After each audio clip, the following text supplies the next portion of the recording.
നേർവേദി പ്രഭാഷണ പരമ്പരയിലേക്ക് ഏവർക്കും സ്വാഗതം. സുവിശേഷകൻ കുഞ്ഞുമോൻ തോട്ടപ്പള്ളി ഇപ്പോൾ നിങ്ങളുമായി ദൈവവചനം പങ്കുവെക്കുന്നു.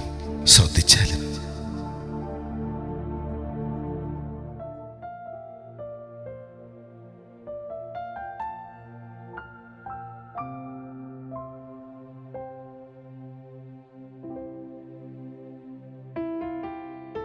സെബദി മക്കളും അമ്മയും. ദൈവനാമത്തിന് മഹത്വമുണ്ടാകട്ടെ. മത്തായി എഴുതിയ സുവിശേഷം 20-ാം അധ്യായത്തിന്റെ 20 മുതൽ 28 വരെ ഞാൻ വായിക്കുന്നത് ശ്രദ്ധിച്ചാലും.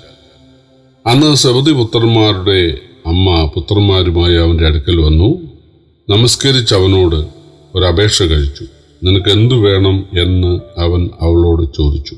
അവൾ അവനോട്, ഈ എൻ്റെ പുത്രന്മാർ ഇരുവരും നിന്റെ രാജ്യത്തിൽ ഒരുത്തൻ നിന്റെ വലത്തും ഒരുത്തൻ ഇടത്തും ഇരിപ്പാൻ അരുളി ചെയ്യണമേ എന്ന് പറഞ്ഞു. അതിനുത്തരമായി യേശു, നിങ്ങൾ യാചിക്കുന്നത് ഇന്നത് എന്ത് നിങ്ങൾ അറിയുന്നില്ല. ഞാൻ കുടിപ്പാനിരിക്കുന്ന പാനപാത്രം കുടിപ്പാൻ നിങ്ങൾക്ക് കഴിയുമോ എന്ന് ചോദിച്ചു. കഴിയും എന്ന് അവർ പറഞ്ഞു. അവൻ അവരോട്, എൻ്റെ പാനപാത്രം നിങ്ങൾ കുടിക്കും നിശ്ചയം, എങ്കിലും എൻ്റെ വലത്തും ഇടത്തും ഇരിപ്പാൻ വരം നൽകുന്നത് എൻ്റേതല്ല, എൻ്റെ പിതാവ് ആർക്ക് ഒരുക്കിയിരിക്കുന്നുവോ അവർക്ക് കിട്ടും എന്ന് പറഞ്ഞു. ശേഷം 10 പേർ അത് കേട്ടിട്ട് ആ 2 സഹോദരന്മാരോട് നിരസപ്പെട്ടു. യേശുവോ അവരെ അടുക്ക വിളിച്ചു, ജാതികളുടെ അധിപന്മാർ അവരിൽ കർത്തൃത്വം ചെയ്യുന്നു എന്നും മഹത്തുക്കൾ അവരുടെ മേൽ അധികാരം നടത്തുന്നു എന്നും നിങ്ങൾ അറിയുന്നു. നിങ്ങളിൽ അങ്ങനെയരുത്. നിങ്ങളിൽ മഹാനാകുവാൻ ഇച്ഛിക്കുന്നവനെല്ലാം നിങ്ങളുടെ ശുശ്രൂഷക്കാരനാകണം. നിങ്ങളിൽ ഒന്നാമനാകുവാൻ ഇച്ഛിക്കുന്നവനെല്ലാം നിങ്ങളുടെ ദാസനാകണം. മനുഷ്യപുത്രന് ശുശ്രൂഷ ചെയ്യിപ്പാനല്ല, ശുശ്രൂഷിപ്പാനും അനേകർക്ക് വേണ്ടി തന്റെ ജീവനെ മറവിലയായി കൊടുപ്പാനും വന്നതുപോലെ തന്നെ എന്ന് പറഞ്ഞു.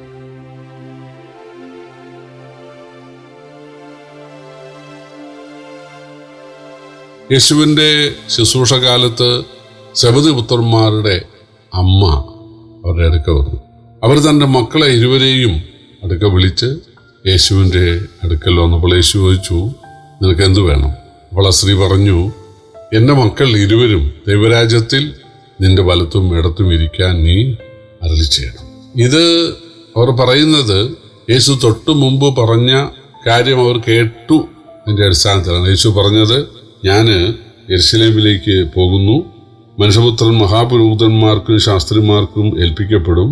അവർ അവന് മരണശിക്ഷ കൽപ്പിച്ച് പരിഹസിപ്പാനും തല്ലുവാനും കുരിശിപ്പാനും അവനെ ജാതികൾ കേൾപ്പിക്കും. എന്നാൽ 3-ാം നാൾ അവൻ ഉയർത്തെഴുന്നേൽക്കും. തീർച്ചയായിട്ടും ഈ കാര്യം കേട്ട ആ കുഞ്ഞുങ്ങൾ അവരുടെ അമ്മയോടത് പറഞ്ഞിട്ടുണ്ട്. യേശു യെരുശലേമിൽ ചെല്ലുമ്പോൾ മഹാപുരോഹിതന്മാരും ശാസ്ത്രിമാരും യേശുവിനെ കുരിശിക്കും, പക്ഷേ യേശു 3-ാം നാൾ ഉയർത്തെഴുന്നേൽക്കും. അമ്മയ്ക്ക് മനസ്സിലായി, ഉയർത്തെഴുന്നേൽക്കുന്ന യേശു ദൈവരാജ്യം സ്ഥാപിക്കും. അമ്മ മക്കളെ കൂട്ടി വന്നിട്ട് പറഞ്ഞു, എൻ്റെ ഈ പുത്രന്മാർ ഒരുത്തൻ വലത്തും ഒരുത്തൻ ഇടത്തും ദൈവരാജ്യത്തിൽ ഇരിക്കാൻ അനുവദിക്കണം.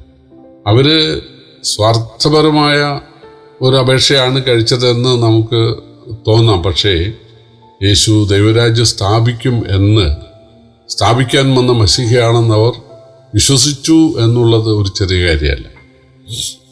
കാരണം യേശുവിൻ്റെ അമ്മയെ അവർക്കറിയാം, അവിടുത്തെ പിതാവിനെ അവർക്കറിയാം, ആ കുടുംബത്തെ അവർക്കറിയാം. അപ്പോൾ നസറേത്തിലെ ഒരു സാധാരണ ദരിദ്ര കുടുംബം, അവിടുത്തെ പിതാവ് തച്ചുപണിക്കാരനായിരുന്നു. യേശു 30 വയസ്സ് വരെ തച്ചുപണി ചെയ്തിരുന്നു. ആ വീട്ടിലെ മറ്റു മക്കളെയൊക്കെ ഇവർക്കറിയാം. അങ്ങനെ വളരെ പരിചയമുള്ള ആ കുടുംബത്തിലെ യേശു എന്നു പേരുള്ള ആള്, മൂത്ത കുട്ടി, ദൈവത്തിൻ്റെ മനുഷ്യാവതാരമാണ് എന്ന് വിശ്വസിക്കുക എന്ന് പറയുന്നത് എളുപ്പമായ ഒരു കാര്യമല്ല. യേശു അത്ഭുതങ്ങളും അടയാളങ്ങളും ചെയ്തു എന്നുള്ളത് അത് തന്നെ വലിയ കാര്യമല്ല. കാരണം ഏലിയാവ് പണ്ട് മരിച്ച ആളെ ഉയർപ്പിച്ചിട്ടുണ്ട്, എലീശ മരിച്ച ആളെ ഉയർപ്പിച്ചിട്ടുണ്ട്. അതുപോലെ രോഗസൗഖ്യങ്ങൾ പലരാലും ഉണ്ടായിട്ടുണ്ട്.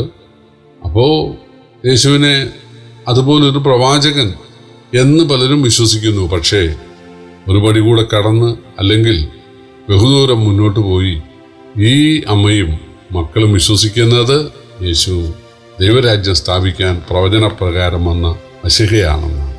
തീർച്ചയായിട്ടും നമ്മൾ അതിന് വില കൊടുക്കണം, നമ്മളതിനെ ആദരിക്കണം. യേശു അവരെ ശാസിക്കുകയോ ഒന്നും ചെയ്തില്ല. യേശു പറഞ്ഞത്, ഞാൻ കുടിക്കാനിരിക്കുന്ന പാനപാത്രം അത് നിങ്ങൾക്ക് കുടിക്കാൻ പറ്റുമോ? അവർ പറഞ്ഞു, ഞങ്ങൾ കുടിക്കാം. എന്ന് പറഞ്ഞാൽ കഷ്ടതയുടെയും ഉപദ്രവത്തിൻ്റെയും രക്തസാക്ഷി മരണത്തിൻ്റെയും ഒക്കെ കാര്യമായിരിക്കാം യേശു ഉദ്ദേശിച്ചത്. അവർ പറഞ്ഞു, ഞങ്ങൾ ഏത് പാതയിൽ കൂടെ പോകുന്നു ഞങ്ങൾ പോരാം. യേശു അത് സമ്മതിച്ചു. ഞാൻ കുടിക്കുന്ന അതേ പാനപാത്രം നിങ്ങൾ കുടിക്കും, ശരി തന്നെ. പക്ഷേ എൻ്റെ ഇടത്തും വലത്തും ആരിക്കണം എന്നുള്ളത് തീരുമാനിക്കുന്നത്, ആർക്കാണ് നിന് വരം ലഭിക്കുക എന്നുള്ളത്, അത് പിതാവിൻ്റെ സ്വന്തം അധികാരത്തിൽപ്പെട്ട കാര്യമാണ്. അത് എനിക്ക് പറയാൻ നിവൃത്തിയില്ല. പ്രിയപ്പെട്ടവരെ, യേശു ദൈവരാജ്യം സ്ഥാപിക്കുമെന്ന് കുടുംബമായി ഇവർ വിശ്വസിച്ചു. അതൊരു ചെറിയ കാര്യമല്ല. അവരത് രഹസ്യമായി വെച്ചില്ല. അവരത് പരസ്യമായിട്ട് യേശുവിൻ്റെ അടുക്കൽ വന്ന് പറയാൻ തയ്യാറായി. തീർച്ചയായിട്ടും യേശുവിനുണ്ടായ സന്തോഷം ചെറുതായിരിക്കുകയില്ല. പക്ഷേ ശിഷ്യന്മാർ, ബാക്കി 10 പേര് നീരസപ്പെട്ടു. യേശു അവരെ അരികെ വിളിച്ചിട്ട് പറയുകയാണ്, നിങ്ങൾ ഒന്നാമനാകാൻ ആഗ്രഹിക്കുന്നെങ്കിൽ, നിങ്ങൾ ഒരു നേതാവാകാൻ ആഗ്രഹിക്കുന്നെങ്കിൽ അതിനകത്ത് തെറ്റൊന്നുമില്ല. പക്ഷെ എല്ലാവരുടെയും ശുശ്രൂഷകനാകും. എന്നെപ്പോലെ ഞാൻ ശുശ്രൂഷ ചെയ്യിപ്പാനല്ല, നിങ്ങളോട് കൽപ്പിക്കാനല്ല, ഞാൻ ശുശ്രൂഷ ചെയ്യാനാണ് വന്നത്.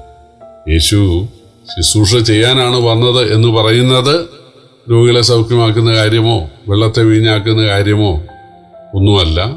കാൽവറിയിൽ മനുഷ്യന് വേണ്ടി ഏറ്റവും വലിയ യാഗം, ഏറ്റവും വലിയ വഴിപാട്, ഏറ്റവും വലിയ ശുശ്രൂഷ, തൻ്റെ യാഗമറിഞ്ഞു. അതിനാണ് താൻ വന്നത് എന്ന് യേശു വ്യംഗ്യമായിട്ടിവിടെ പറയുകയാണ്. അപ്പൊ തന്നെ അനുഗമിക്കുന്ന ആളുകൾ, എനിക്ക് സ്ഥാനം കിട്ടണം, മാനം കിട്ടണം എന്നുള്ളതിനേക്കാൾ കർത്താവിന് വേണ്ടി എനിക്ക് അധ്വാനിക്കണം, ദൈവനാമത്തിൽ എനിക്ക് പ്രവർത്തിക്കണം, എനിക്ക് ത്യാഗം സഹിക്കണം, ആ ഒരു മനോഭാവമാണ് ഉണ്ടായിരിക്കേണ്ടത് എന്ന് യേശു എല്ലാവരോടും പറയുവാൻ ഇടയായിത്തീർന്നു. പ്രിയപ്പെട്ടവരെ, കർത്താവിനെ സ്നേഹിക്കുന്നവർക്ക് ദൈവം ഒരുക്കിയിട്ടുള്ളത് വലിയ കാര്യങ്ങളാണ്. ദൈവം തന്നെ സ്നേഹിക്കുന്നവർക്ക് ഒരുക്കിയിട്ടുള്ളത് കണ്ണ് കണ്ടിട്ടില്ല, ചെവി കേട്ടിട്ടില്ല എന്ന് കൊരിന്ത്യർ ലേഖനത്തിൽ നമ്മൾ വായിക്കുന്നുണ്ട്.